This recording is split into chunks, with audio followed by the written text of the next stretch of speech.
உலகெங்கிலும் உள்ள மனிதர்கள் அனைவருக்கும் சனிப்பார்வை யூடியூப் சேனல் கார்த்திகேயனின் அன்பான வணக்கங்கள். இது நம்மளுடைய 2வது வீடியோ. இதில் அரசியல் மாற்றம் அப்படின்ற சப்ஜெக்டில் தற்போது ஆட்சியை கட்டில் ஏறியுள்ள தமிழக வெற்றி கழகம், அவங்கள பற்றி ஒரு சின்ன பகுப்பாய்வு பண்ணுவோம். தமிழக வெற்றி கழகம் இதை நிறுவனர் யாருன்னா நடிகர் விஜய் அவர்கள். அது எல்லாத்துக்கும் தெரிஞ்சிருக்கும், நம்ம சொல்ல வேண்டியதில்லை. இருந்தாலும் நம்ம பேசிக்ல இருந்து இது பண்றதுனால அதை நம்ம சொல்லிதான் ஆகணும். விஜய் அவர்கள் கடந்த 30 ஆண்டு காலமாக தமிழ் திரையுலகில் முன்னணி நட்சத்திரமாக, இன்று உச்ச நட்சத்திரமாக இருந்து அதையெல்லாம் ஒதுக்கிவிட்டு மக்களுக்காக சேவை செய்ய வருகிறேன் என்று 2 வருடங்களுக்கு முன்னாடி ஆரம்பிச்ச இயக்கம்தான் தமிழக வெற்றி கழகம்.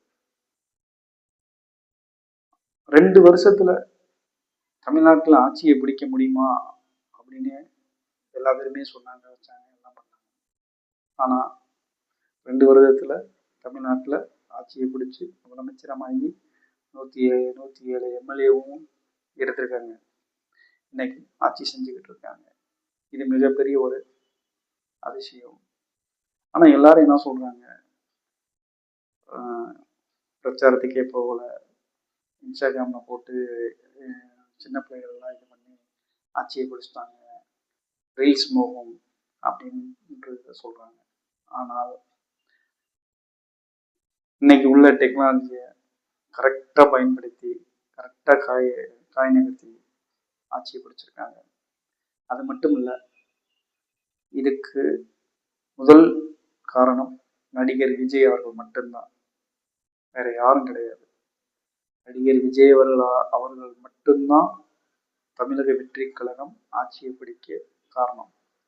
மக்கள் அனைவரும் ஒவ்வொரு தொகுதியிலும் எம்எல்ஏ யாரு, எம்எல்ஏ பேர் என்ன, எதுவுமே தெரியாது.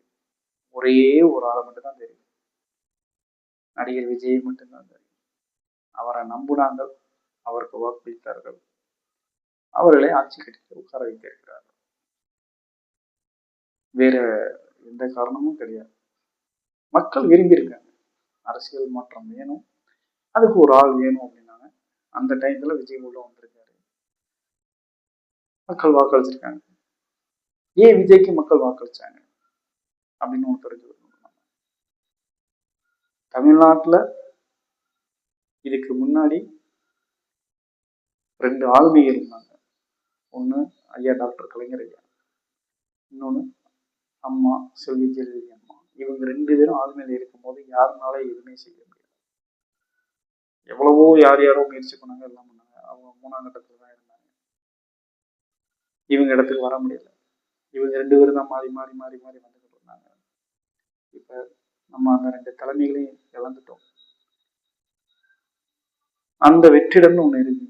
அந்த வெற்றிடத்தை நிரப்புறதுக்கு விஜய் ஒரு ஆப்ஷனா கொண்டு வந்து மக்கள் வச்சிருக்காங்க. அதுதான் விஜய் தோட்டம் ஆட்சியை பிடிச்சதுக்கு காரணம். வேற எந்த காரணமும் கிடையாது. விஜய மக்கள் தலைவன்ற ஒரு இடத்துல கொண்டு போய் வச்சிருக்காங்க. அவர் திரைப்படங்களை நடிச்சதை வச்சு அவரோட ரசிகர்கள், சாமானியர்கள் எல்லா பேருமே விஜய் அந்த இடத்துக்கு கொண்டு போய் வச்சிருக்காங்க. ஆனால் விஜய் அதை காப்பாற்றுவார் என்றது இந்த 5 ஆண்டு காலங்கள்ல தான் நமக்கு தெரியும். அவரை நம்ம குறை சொல்லலை, அவருக்கும் திறமைகள் இருக்கு. திறமைகள் இல்லாம அவர் 30 ஆண்டு காலமா திரையுலகில் இருந்து உச்ச நட்சத்திரமா அவரால் வந்திருக்க முடியாது.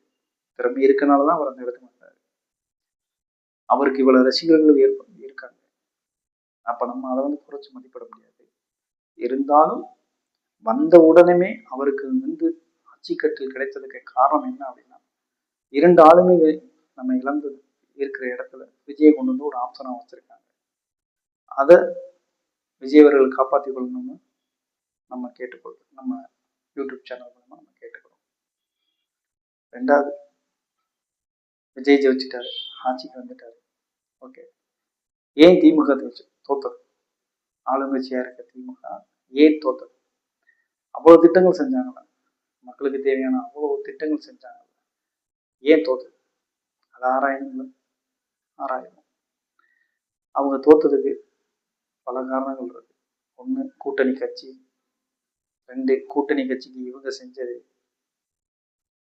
3வது, பழைய எம்எல்ஏக்களே இவங்க திரும்பியும் அவங்களுக்கு எம்எல்ஏ பொறுப்பு வேணும் அப்படின்னு சொல்லி அவங்களுக்கு சீட்டு கொடுத்தது. அது போக அதீத நம்பிக்கை. 5வது, அவங்க விதை ஒரு பொருட்டாவே நினைக்கல. இந்த 5 காரணங்கள். முதல் காரணம் நம்ம என்ன சொன்னோம்? கூட்டணி கட்சிகள்னு சொன்னோம். அதை பத்தி நம்ம பார்ப்போம். கூட்டணி கட்சிகள் அப்படின்னா, திமுக கூட்டணியில எலெக்ஷனுக்கு முன்னாடி ஜெயிச்சதுக்கு அப்புறம் நான் சொல்ல, எலெக்ஷன் நடந்துகிட்டு இருக்கும்போது சொல்றேன். அப்ப இருந்த கூட்டணிகள் யார் யார்? காங்கிரஸ் இருந்தாங்க, விடுதலை சிறுத்தைகள் இருந்தாங்க, கம்யூனிஸ்ட் இருந்தாங்க, 2 கம்யூனிஸ்டுமே இருந்தாங்க, முஸ்லீம் லீக் இருந்தாங்க. இவங்க எல்லாருமே இருந்தாங்க. இவங்க எல்லாத்துக்குமே சீட்டுகள் கொடுத்தாங்க. தேமுதிகவும் உள்ள வராங்க, தேமுதிகவும் கொடுத்தாங்க. அப்ப இந்த கூட்டணி முதல் தேமுதிகன்ற கட்சி இந்த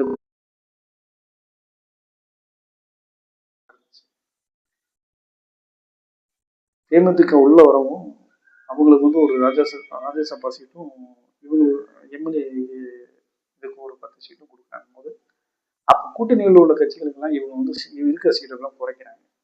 அப்ப அவங்களுக்குள்ள ஒரு மனத்தாங்கல் வருது. அதை வெளியே சொல்ல முடியல. ஏன்னா கொள்கை கூட்டணின்னு சொல்லி நம்ம இவ்வளவு நாளாக கொண்டு வந்துட்டோம். இது நம்ம இப்போ ஒரு சீட்டுக்காக நம்ம நமக்குள்ளே நடந்தா அது நல்லா இருக்காது அப்படின்னு சொல்லி கூட்டணிக்குள்ள எல்லாருமே மனத்தாங்களோட தான் இந்த கூட்டணியை பயணிக்கிறாங்க.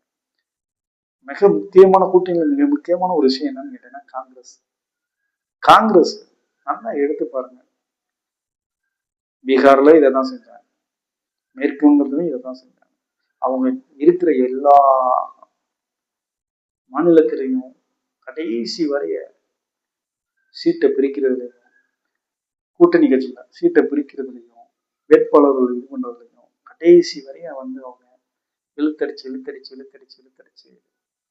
ஒவ்வொரு மாநிலத்திலும் இருக்க கட்சிகள் தோக்குறதுக்கு, இவங்க கூட்டணியில் இருக்க கட்சிகள் தோக்குறதுக்கு மெயின் காரணமே காங்கிரஸ் தான். இது ஏன் ராகுல் காந்திக்கு தெரிய மாட்டேங்குது? ஏன் ராகுல் காந்திக்கு இங்க இருக்கும் ஏன் எடுத்து சொல்லல? பாருங்களேன், எல்லா மாநிலத்திலையும் பாருங்களேன், காங்கிரஸ் அந்த 5 சீட்டுக்கு மேல வந்திருக்கு. ஆனா காங்கிரஸ் கூட்டணி உள்ள எல்லா கட்சியும் தோத்துரும். இதுதான் தமிழ்நாட்டிலேயே நடந்தது. அப்ப கூட்டணி கட்சிகள் எல்லாருமே மனத்தாங்களோட இருந்தனால எலெக்ஷன் வேலையை யாருமே சரியா பார்க்கல. வெளிப்படையா எல்லாம் பார்த்தோம் இருக்காங்க, தவிர யாருமே எலெக்ஷனை பார்க்கல. காங்கிரஸ் எலெக்ஷனுக்கு முன்னாடியே தாவக்கா கூட கூட்டணி வைக்கணும்னு சொல்லி அதுக்குள்ள ஒரு முரண்பாடு. அவங்களே இது பண்ணிட்டாங்க. விடுதலை சிறுத்தைக்குள்ள அவங்களுக்குள்ளே சீட்டு அங்க கொடுக்கல, இங்க கொடுக்கல, அவங்களுக்குள்ள ஒரு மொழியில அவங்களும் வேலைப்படையில போச்சிட்டாங்க. இப்படி ஒவ்வொரு கட்சியிலையும் கம்யூனிஸ்ட் நம்ம சொல்ல முடியாது. ஏன் அப்படி சொன்னா, அவங்க எப்பயுமே அவங்க கட்சிக்கு கரெக்டா இருப்பாங்க. எங்க இருக்கோ அங்க கட்சி நிலைப்பாடு என்ன, அதை அவங்க கரெக்டா பண்ணுவாங்க. அதனால நம்ம அவங்கள எதுவுமே சொல்ல முடியாது.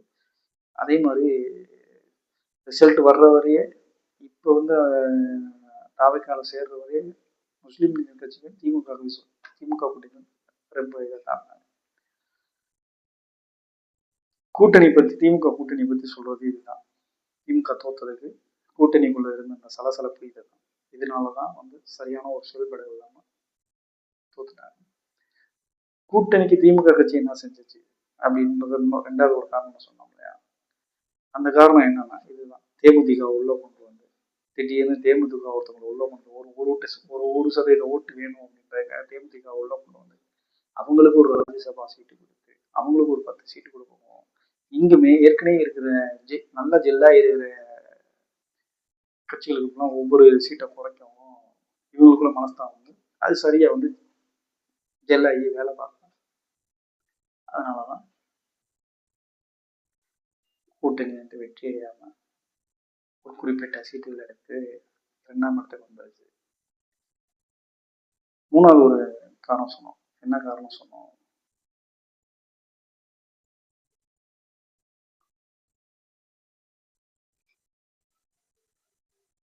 அதீத நம்பிக்கை. நம்ம இவ்வளவு செஞ்சிருக்கோம் வச்சிருக்கோம், மக்கள் நமக்கு தான் ஓட்டு போடுவாங்க அப்படின்னு சொல்லிட்டு அதீத நம்பிக்கை. இறங்கி வேலை செய்யணும் சார். வேலை செஞ்சாங்களான்னு முதல் சீட்டு கொடுக்கறதுக்கு முன்னாடி நம்ம வந்து சர்வே பண்ணியிருக்கோம் சார். சர்வே பண்ணாம விட்டுருக்காங்க. சர்வே பண்ணாங்களா என்னன்னு நமக்கு தெரியாது. சர்வே பண்ணாம விட்டுருக்காங்க.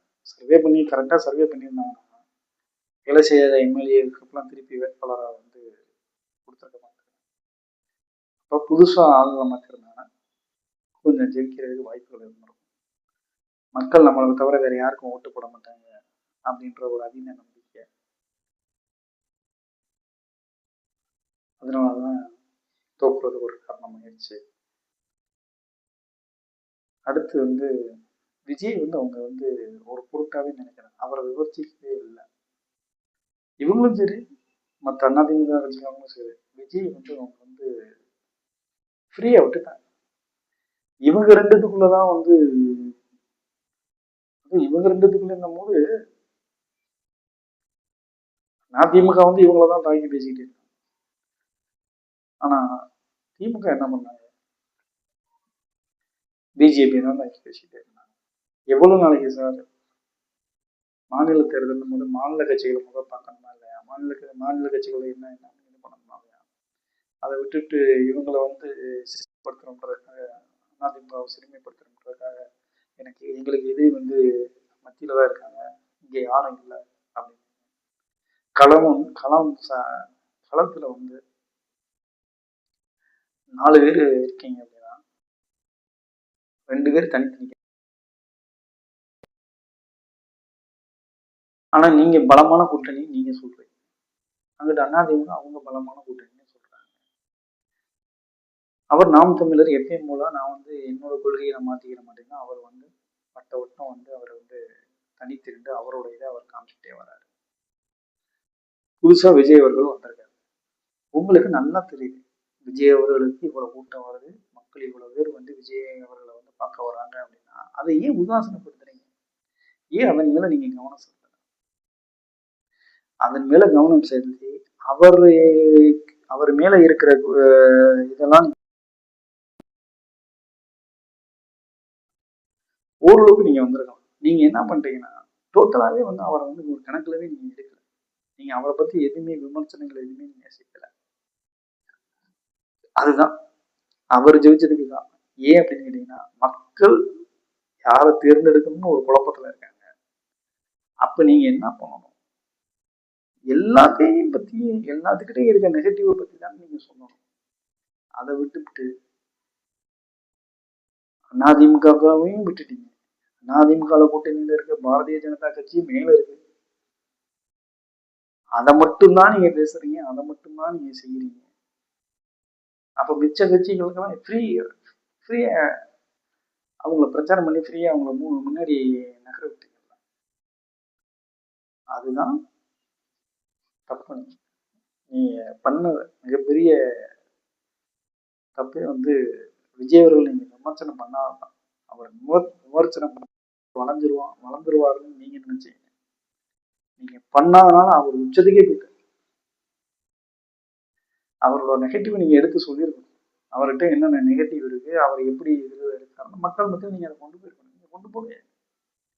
அதனால அவருக்கு அது சாதகமாயிருச்சு. அவருக்கு அது சாதகமாகி அவர் சக்சஸ் ஆயிட்டாரு. இதுதான் தாவேக அவர்களுக்கும் திமுக அவர்களுக்கும் உள்ள இந்த சட்டமன்ற தேர்தலில் ஜெயிச்சதுக்கும் தோத்ததுக்கும் உள்ள ஒற்றுமை. நன்றி, வணக்கம். அடுத்த வீடியோல பார்ப்போம். உலகெங்கிலும் உள்ள அனைவருக்கு மக்களுக்கும் சனிப்பார்வை யூடியூப் சேனல் கார்த்திகேயனின் அன்பான நன்றிகளும் வணக்கங்கள்.